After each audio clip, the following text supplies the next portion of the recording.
first off, I just wanted to say congratulations. I know that you are at 14 months now sober, or coming up on 14 months of sobriety. Yes. So congratulations on that. I know you've obviously been through a lot over the past couple of years. It's been a bit since we've talked to you here at toofab as well, but just for you, how easy or challenging has it been to maintain your sobriety this time after doing rehab? It's been really kind of easy, if that makes sense. I know that people are like, yeah, bullshit.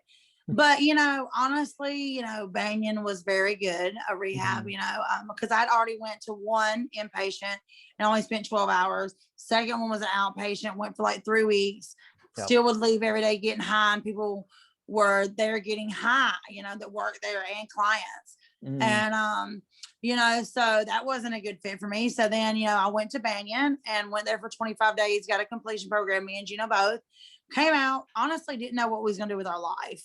I knew that, we were going to go back to Georgia at the beginning. 2 days before we got out, we realized that we were going to stay here in Southeast Florida.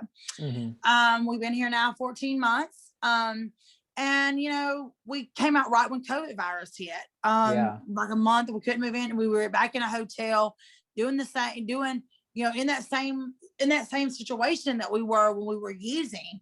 So, for us, we were like, oh, we want to get out of this hotel, but, you start to play the tape back. I get up every morning and say, hey, no matter what's going on, COVID virus, I'm in a bad mood, whatever, I'm going to stay clean these next 24 hours. And it's been that way. I've also used my social media platform.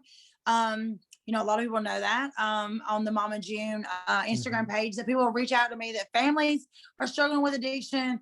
They're struggling with addiction. They're about to jump off the ledge in this COVID virus, because it's so easy to go back to old habits. So out of the people that was in there in February, out of 50 of us, there's only 4 of us who stayed clean. And that's including me and Geno and 2 others. A lot of people can't get in recovery and can't afford it. And I've learned that through helping get people. I want to try to start something that people can, I can't pay all the rehab, everybody to get in rehab, but I want to be able to come up with some kind of program that those unfortunate people that don't have insurance and want to get better can have that, and don't have to go to these state-run shitty facilities. Some of them are. Yeah, nice way to help pay it forward a bit. Yes. And now I know I know you did an interview the other day where you said you and Geno spent almost $1 million on drugs in just 1 year. When you think about that number now, just what starts going through your head, just knowing where that I wish money I had could that go, million back. right? I mean, but I went into rehab with $1.75 to my name. I knew that we was going to have a good payment coming in, and we was looking for it any day now. We was looking for any day, like right before we went to rehab. And I know if I, that night that, Geno cried, and we was at a truck stop at a trucker's chapel, and, we decided to go to rehab and call our production team and my manager and Banyan. We walked in with $1.75, and, even, it took a couple of days for us to get there.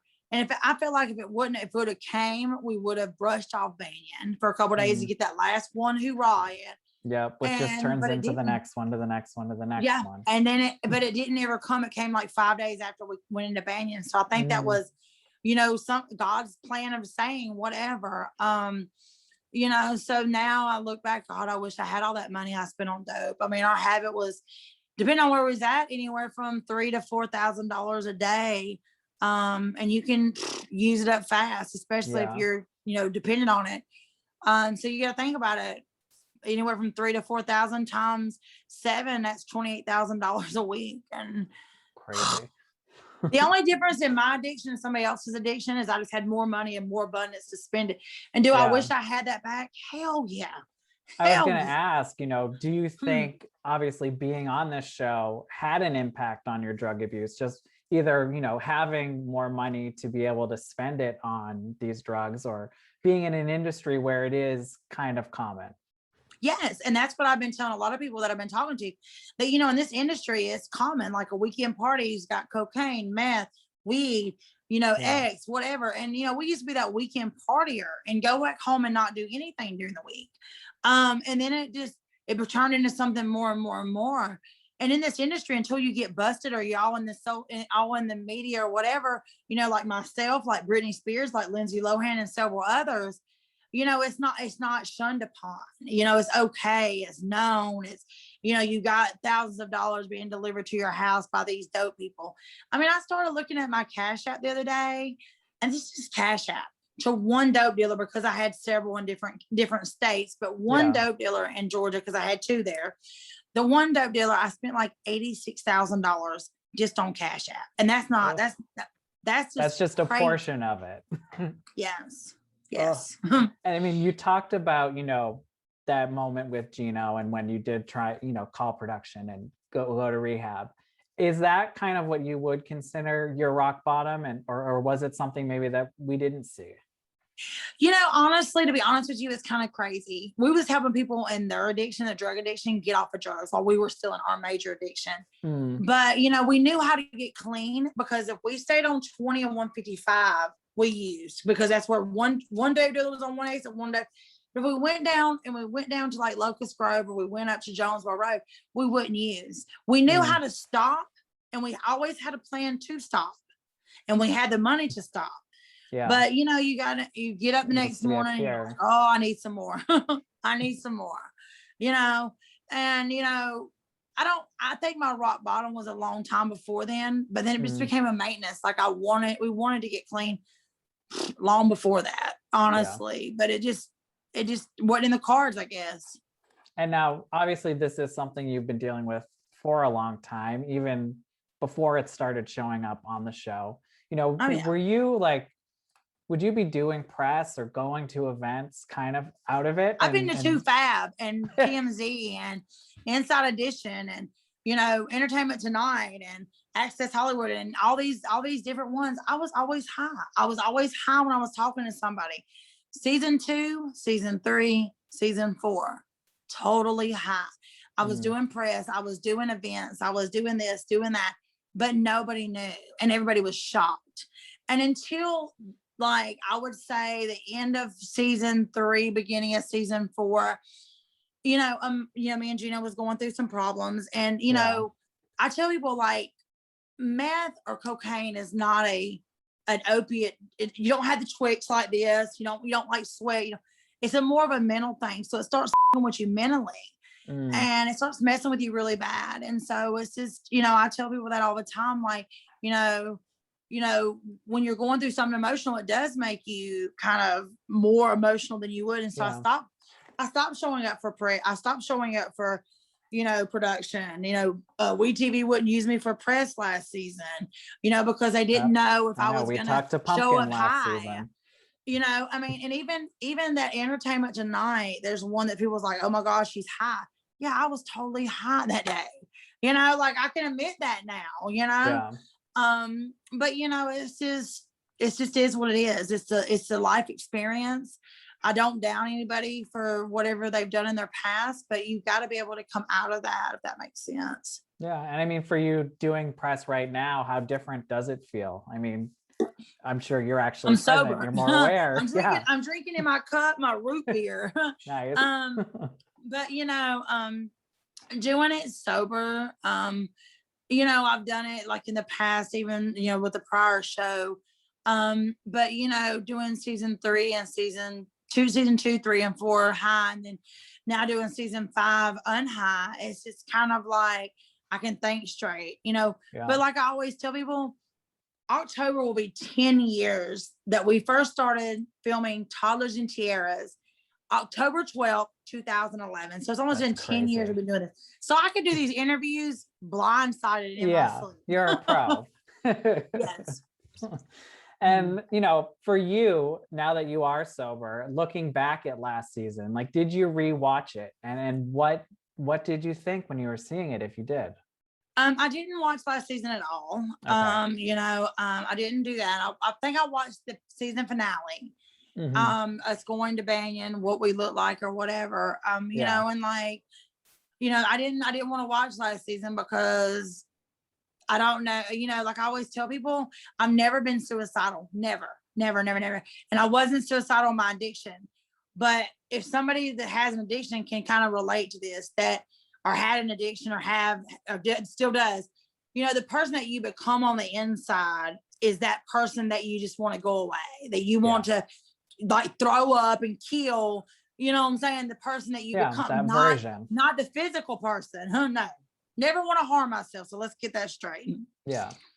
Mhm. And, you know, do you think it would be beneficial at all for you to see, you know, to see what Pumpkin was going through while you were, you know, while you were away? Or You know, I kind of look back and I'm like, I kind of think about like what was going on at that time, and I don't want to kind of relive that. You know, I yeah, don't want to. I don't know. I've always been one of those type people that kind of shut shit out. And you mhm, know, right now, you know, Alana still is with Pumpkin. yeah, You know, no, I don't know what the future holds because we still are in active production. So there isn't really any big spoilers that we can give today. when the new season starts, you know, you and your family haven't spoken in a year. Just, you Mhm. know, how have, or, you know, what do you think you can do to kind of prove that you've changed? Because obviously that is the biggest question. You know, I mean, you know, it's just not my children, but you know, Geno has children, but you only Yeah, see my kids on TV. You know, both me and Geno are trying to mend that relationship. I think he's more the voice of reason. Me, I just get damn impatient. So, mhm, you know, mending the relationship with the girls has been a work in progress for all of us. Like, you know, like still today, it's a work in progress. Like I tell people, you're gonna have to stay tuned and see what our crazy ass life throws at y'all this season because I don't even know, you know. yeah, This COVID virus has really had production because by now we would have already filmed everything, but yeah. we haven't. Yeah. And I mean, have you started to kind of come around to the understanding, you know, why they have a hesitation, why it wasn't so immediate that they wanted to jump back into a relationship with you? You know, like I've learned that a little bit, you know, by going to the meetings and Yeah. the lady that, you know, y'all see Alicia, that's very first person you see last season, we go on to read, she's now become an alumni director with Banyan. And so I talked to her quite a bit. And so Yeah. she has taught me that, hey, look, remember they were on your timeline and you have to be patient and work on their timeline. Yeah. And even like the counselors with Banyan, you know, they still do every once in a while we do Zoom meetings together, and you know, trying to listen to that counselor is, I don't want to hear that sometimes. I'm a very impatient person.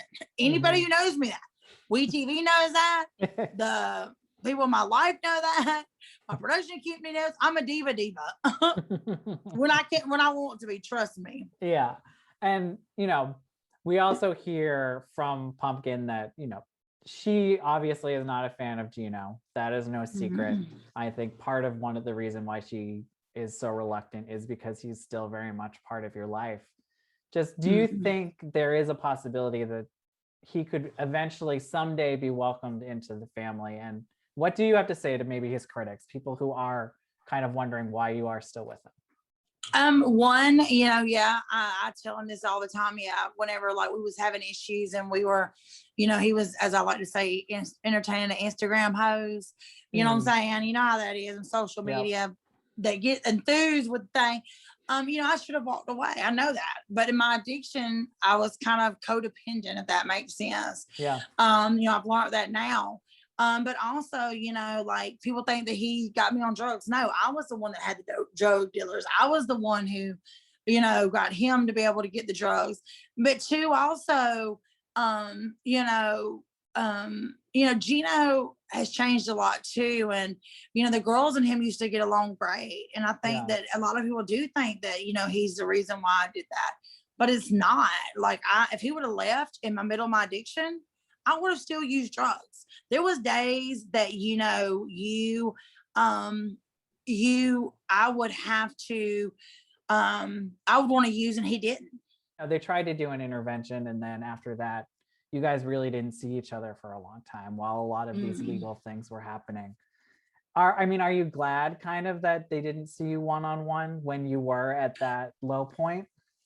Yeah, like I said, I mean, over the years, a lot of people don't realize this. Like I've told people, you know, I started using drugs back in 2000, and I was off Mm, and on. Meth was my very first drug, off and on to 2015. When I met Geno, I went cold turkey because he's like, hey, if you want to get to know me, you got to quit that. So I yeah. did. I quit cold turkey, no rehab. Then a couple years later, you know, I started on the cocaine addiction. So, you know, my kids always knew that I've had a drug addiction, but didn't know how bad it was. And as Yeah. a parent, do I feel bad for putting them in that situation? But it's the same way. Yes, I do. But it's Yeah. also the same way of I know when they go out and party, I know when they go out and do stuff. So it's always, even when they wasn't talking to me, I was letting them know that I was okay, that I was alive, that, even though they didn't want to talk to me, I've always wanted to let them know that's the same thing today. So I feel like I'm just on a repeat hamster wheel going around Mhm. in circles. But at least it does seem like they're open to giving you a chance, which I think is the important Well, I hope thing. so. Yes. And I mean, you've obviously been through some legal issues as well. I know they're still kind of hanging over you. Just how does it feel to still, after so long, because there were these delays with, I think, your COVID virus and then your legal team as well. But just how is it to have that Yeah, hanging over you? our first attorney was shitty. Second attorney didn't know, like, his ass from the hole in the ground, didn't even know what he was locked up for. Now we've got a third attorney and he seems like he's doing really good. We still have that legal issue going on. It's been over 2 years now. COVID virus, I think, has got everything on hold. But it's just like I'm hoping soon enough we go to court and we figure out what we get. So this like dark cloud will just kind of, Yeah. you know what I'm saying? I'm not asking for special treatment. I'm not asking, I did something wrong. I know that Geno did something wrong. We are very aware of that, but we also know that, we didn't burn at the stakes. We didn't kill anybody in that same. And I mean, the fact that you did go to rehab, that you are sober now, I would hope that's something that is taken into consideration and maybe gives you something maybe to feel positive about going into a court case. Yeah. I mean, the lawyer, all I can say is the lawyer's still working on it. And who knows what it could be. I mean, I'm just tired of it being continued. And the reason why it's been continued also so long is because of our legal team just not knowing, and now we finally got that attorney that we feel like is not taking advantage of Mama June and Geno, doesn't want that press, he doesn't care. He doesn't want to be on the show. He doesn't want to be in the spotlight. He doesn't want to be on TMZ. You know what I'm saying? So that's just something that he's just not doing. And are you concerned at all if you do have to do time, just what that would mean for you or what that would be like? I would hope all our relationships are mended and things get okay before we have to go do anything, if that's our outcome. Last question I have for you. Where do you see yourself in 5 years right now? 5 years. I would say 5. We'll get the next, because we don't know how the next 1 or 2 might shake out with everything going on. You know what I'm saying? Okay, in 5 years, I hope to, be working at a rehab center or even pretty much having my own sober living houses. Being able to set up a fund for people who don't have the ability to or the resources to get into rehab but want to desperately. And then who the hell knows whatever's going to happen. I may be still on TV and it'll be my 15th year anniversary, Right. Our 10th anniversary ain't till the 12th of October. Yep. So, who knows, like we may still be showing y'all some love and showing you our crazy dysfunctional side of America. I'm happy to see that you're doing well, or happy to hear that you're doing well. You seem great. And I only wish for the best for you going forward. Yes, but make sure y'all watch tomorrow night, even though you cheated and watched tomorrow night episode. I'll watch it again. Listen to you. But all right. Well, thank you so much. Enjoy your day. Thank you. Have a good one.